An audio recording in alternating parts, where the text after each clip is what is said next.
Welcome back, family. For those of you who are new to my channel, welcome to you too.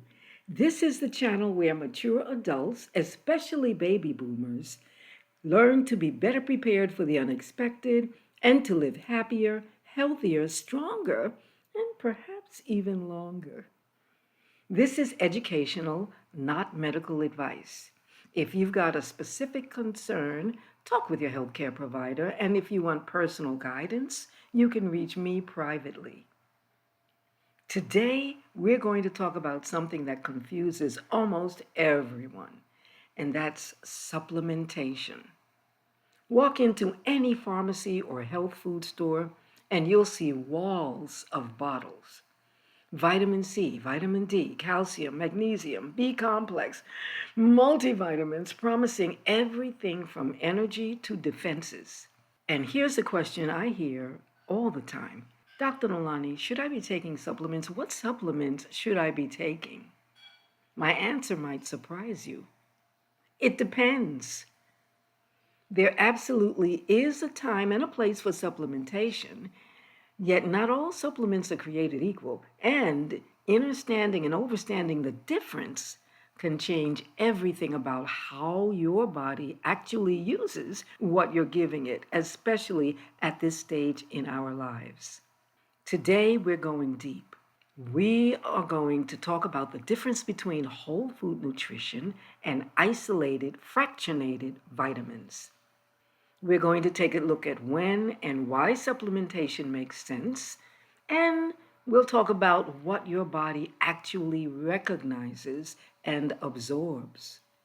Most importantly, we're going to talk about something fundamental to holistic health, and that is getting to the root cause, not just masking the symptoms. So let's begin. Part one, it's going to be in 6 parts. 6 small parts. Okay.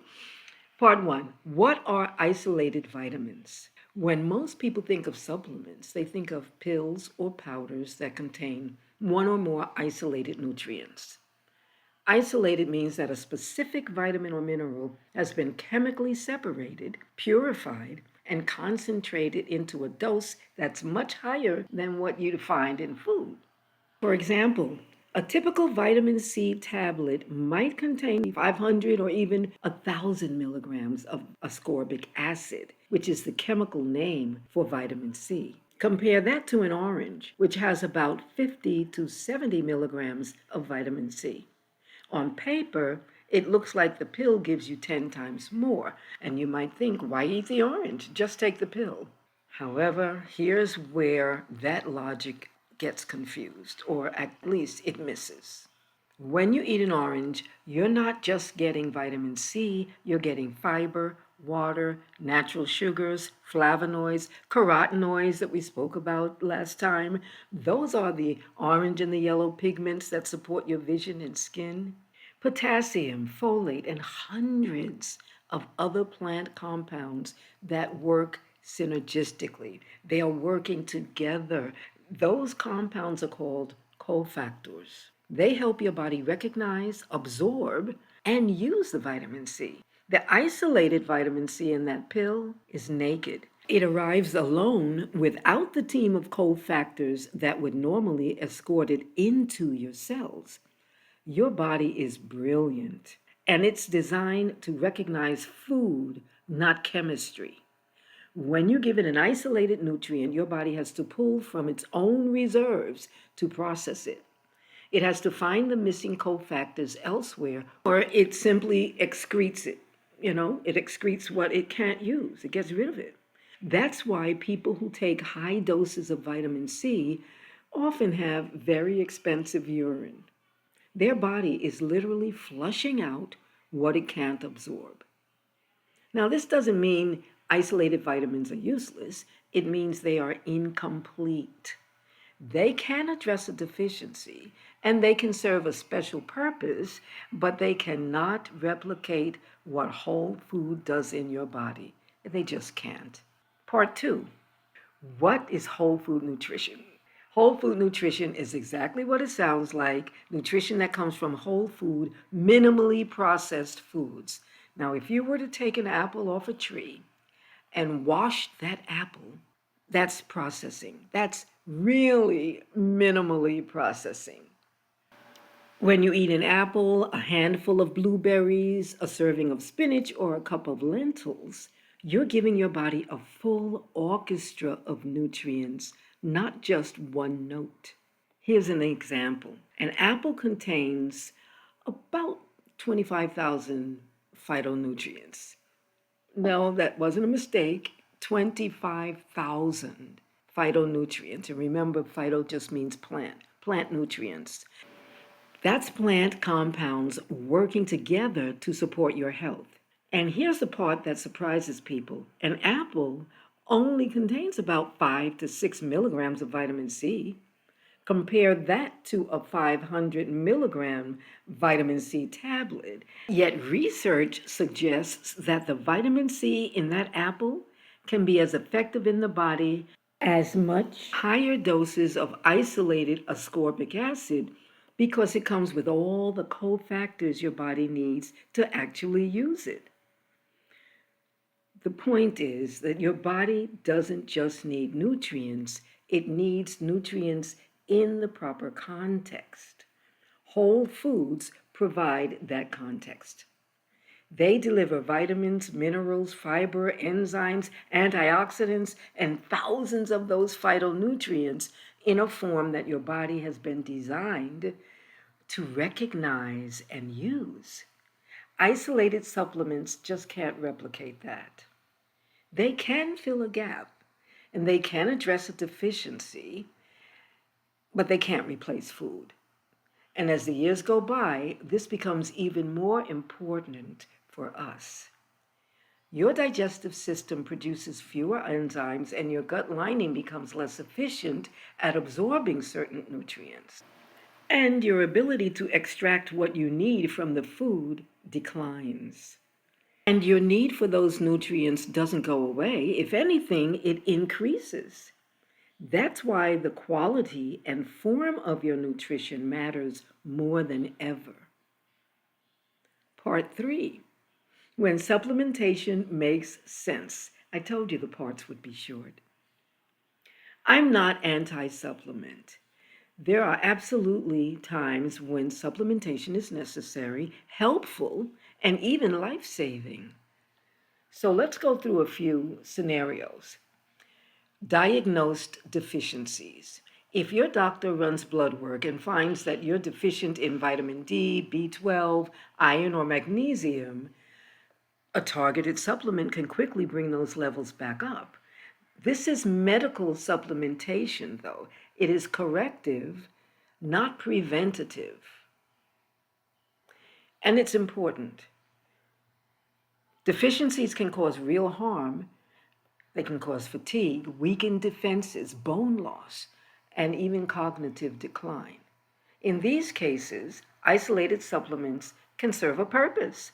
They're a tool, not a long-term strategy. Here's where the holistic thinking comes in. As a natural practitioner, I always want to ask, why is this deficiency happening in the first place? Is it because you're not eating enough of the right foods? Is it because your gut isn't absorbing nutrients properly? Is it because a medication you're taking is blocking absorption? The supplement can address the deficiency temporarily, but if we don't get to the root cause, you'll stay dependent on that supplement forever. Next, age-related decline in absorption. As the years go by, your digestive system produces fewer enzymes, less stomach acid, and your gut lining becomes less efficient at absorbing certain nutrients. Vitamin B12 is a classic example. Many elders become deficient not because they don't eat enough B12, but because they can't absorb it well anymore. A sublingual B12 tablet or a methylated B12 supplement bypasses that absorption issue. In the same way, vitamin D production in the skin declines with age, and if you live in a northern climate or spend most of your time indoors, supplementation can help maintain those healthy levels. Here again, though, we ask, can we support the body's natural processes? Can we improve gut health to enhance absorption? Can we get more safe sun exposure? Can we eat more vitamin D-rich foods like mushrooms or fortified plant milks? Next, medical conditions or medications. Certain health conditions or medications interfere with nutrient absorption. For example, people taking proton pump inhibitors, we call them PPIs, for acid reflux, often become deficient in magnesium, calcium, and B12. People with Crohn's disease, celiac disease, or other gut conditions may need supplemental iron, folate, or fat-soluble vitamins. In these cases, supplementation isn't optional, it's really essential. But let's be clear, it is absolutely okay to take something for reflux if you need it. If you're in pain and your esophagus is inflamed, you need relief. However, as a holistic practitioner, I always want to ask, what's causing the reflux? Is it stress? Is it eating too close to bedtime? Is it a food sensitivity?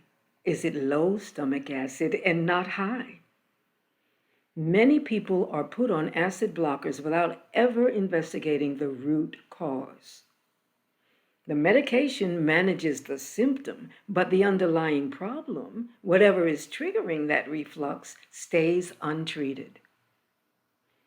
It's not an either-or situation.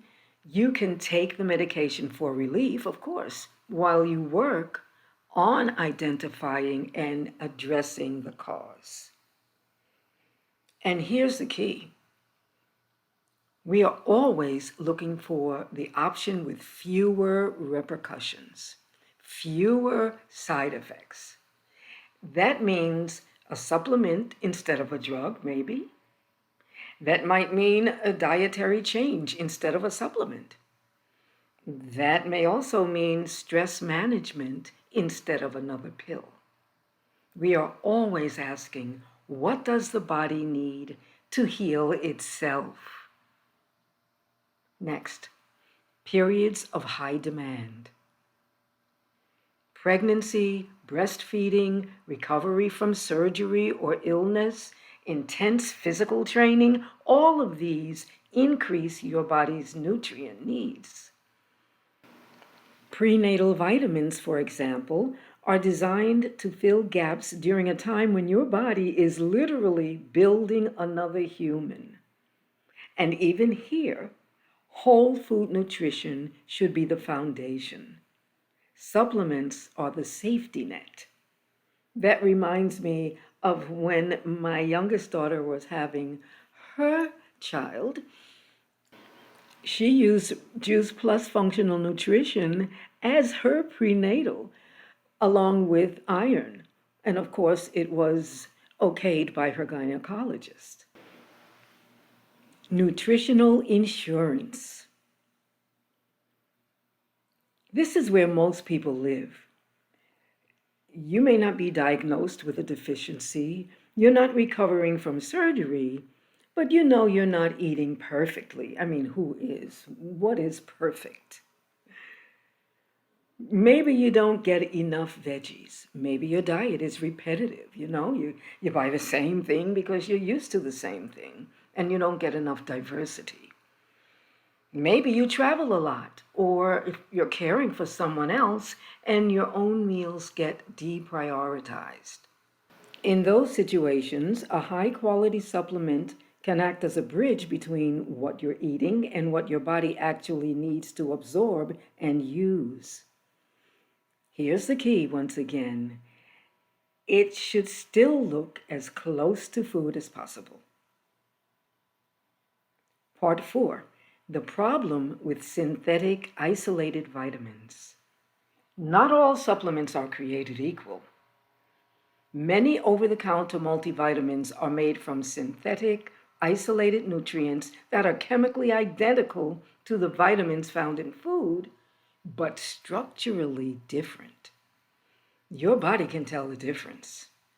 For example, synthetic vitamin E, DL alpha tocopherol, is only about half as bioavailable as natural vitamin D, which is D alpha tocopherol. Your body preferentially uses the natural form and excretes much of the synthetic version. Synthetic folic acid, commonly found in cheap multivitamins, has to be converted by your liver into the active form, methylfolate, before your body can even use it. But many people, especially as the years go by, don't convert it efficiently. The result? It builds up in the bloodstream and may actually block the absorption of natural folate from food. Then there's the issue of megadoses. Many supplements contain 500%, 1,000%, even 5,000% of the recommended daily allowance for certain vitamins. Your body doesn't need that. It can't use that, and in some cases, it can be harmful. High-dose synthetic beta-carotene supplements, for example, were shown in multiple studies to increase lung cancer risk in smokers. But beta-carotene from food, the carrots, sweet potatoes, spinach, is protective. Why? Because food delivers it in balance with hundreds of other carotenoids and antioxidants. Isolated megadose nutrients disrupt that balance. They can create what's called nutrient competition, where one nutrient in excess blocks the absorption of another. Your body thrives on harmony, not overload. And here's something most people don't realize either, is if you pick up a bottle of typical vitamins at the pharmacy, you'll see a supplement facts label. That label is required for products that contain isolated, concentrated nutrients, whether synthetic or extracted. If you pick up a bag of fresh spinach or a carton of blueberries, you'll see a nutrition facts label, and that's the label for food. That distinction matters. When you're choosing a supplement, look for one that has a nutrition facts label, not a supplement facts label. That tells you it's derived from whole food, not isolated chemistry. Part 5. What to look for in a supplement. If you're going to take a supplement, here's what to look for. 1. Whole food based, not synthetic. Read the label. If it says ascorbic acid, that's isolated vitamin C. If it says vitamin C from acerola cherry, that's whole food vitamin C, and it's still in its natural matrix. Whole food supplements are derived from concentrated fruits, vegetables, herbs, and other plants. They retain the cofactors that make the nutrients bioavailable. Number 2, minimal fillers and additives. Avoid supplements with artificial colors, flavors, sweeteners, or unnecessary binders. You want nutrition, not chemistry. Look at the ingredient list. If you see words you can't pronounce or wouldn't find in a kitchen, that could be a red flag. However, an item can be listed in its botanical form, which we wouldn't understand, and it would look like something you can't pronounce, and you might think, uh-oh, that's artificial, and that may not be the case. Number 3, third-party tested. Look for certifications like NSF, USP, or Consumer Lab. These indicate that the product has been independently tested for purity, potency, and safety. This matters because the supplement industry is largely self-regulated, and third-party testing can give you peace of mind that what's on the label is actually in the bottle. And now that might not look like or sound like something really exciting. However, I'm here to tell you that there have been items pulled off of shelves, even in health food stores, that had something in the bottle that was not on the label. Something like bacteria, mold, or other contaminants. So that's a big deal to have NSF, USP, or Consumer Lab. NSF is really, in my opinion, the top. And I have a video on NSF if you're really interested in that kind of certification. Number 4, appropriate dosing. You don't need 1000% of anything. Look for supplements that provide nutrients at levels close to what you'd find in a healthy diet, not a pharmaceutical megadose. Your body can only absorb and use what it needs. The rest gets filtered out by your kidneys, or worse, creates imbalances. Here's a real-world example. Calcium supplements often contain 500 to 1,000 milligrams per tablet. That sounds good until you realize your body can only absorb about 500 milligrams at a time. And if you take more than that in one dose, you're not getting extra benefit. You are creating expensive waste and perhaps putting a stress on your kidneys. And here's another part that can be a little scary. High-dose calcium supplements, especially without enough magnesium to balance them, can actually increase the risk of arterial calcification. That's calcium depositing in your arteries instead of in your bones. Food doesn't do that. A serving of leafy greens gives you calcium, magnesium, vitamin K, and dozens of other cofactors that guide the calcium to the right place. The same principle applies to most vitamins and minerals. Your body thrives on balance, not excess. When you're choosing a supplement, look for one that mirrors food, not one that tries to outdose it.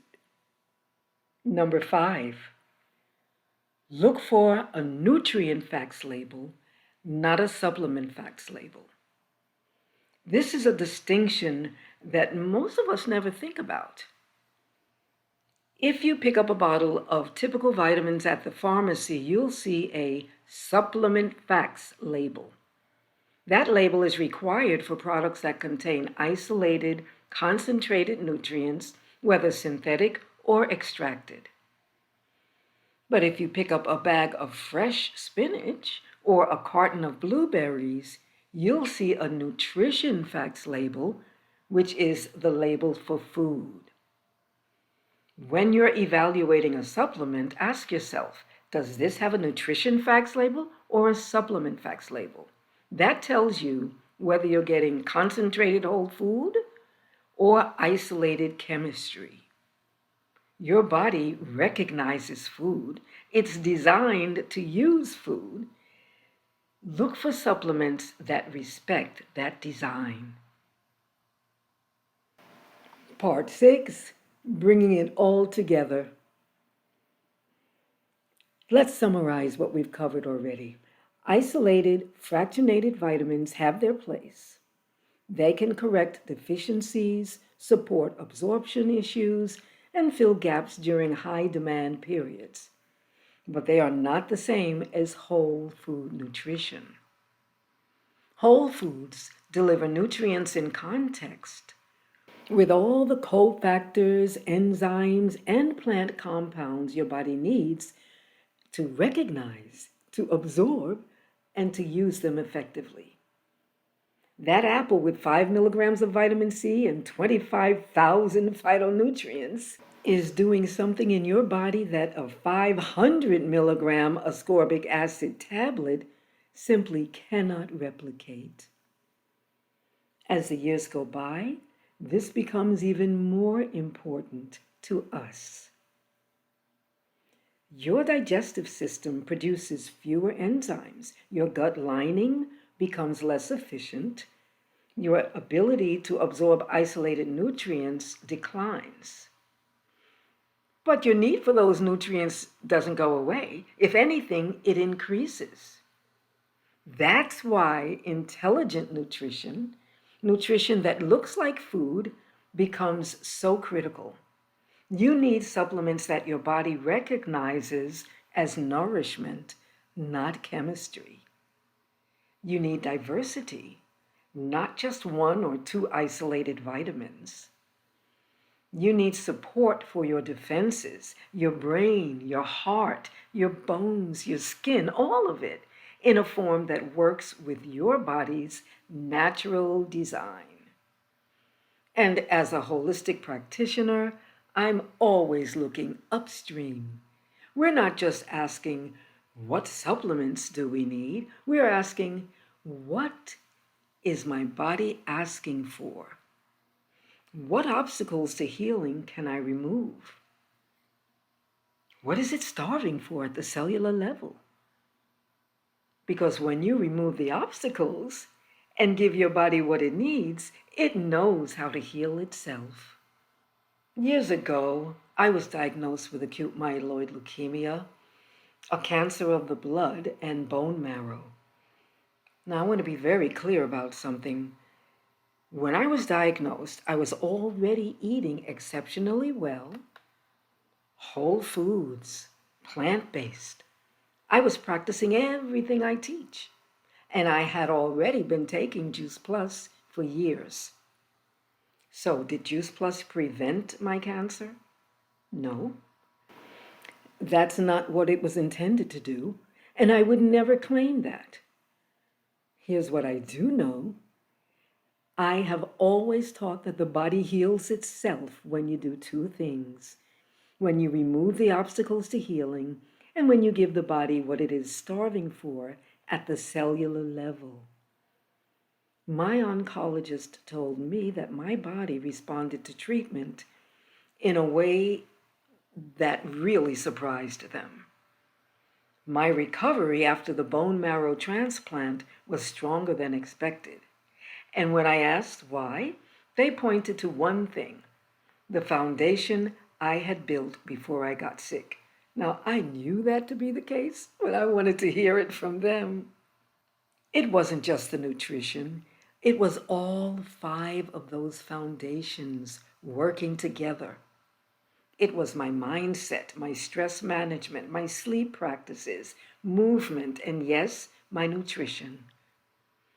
All of it created a resilience in my body that gave me more of a fighting chance. And Juice Plus was a part of that foundation. It wasn't a cure. It wasn't a shield.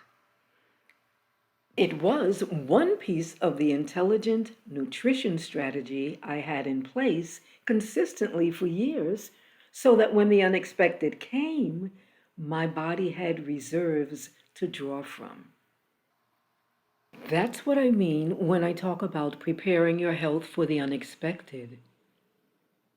Now, don't be discouraged if you have not been focusing on your health and you're just now starting.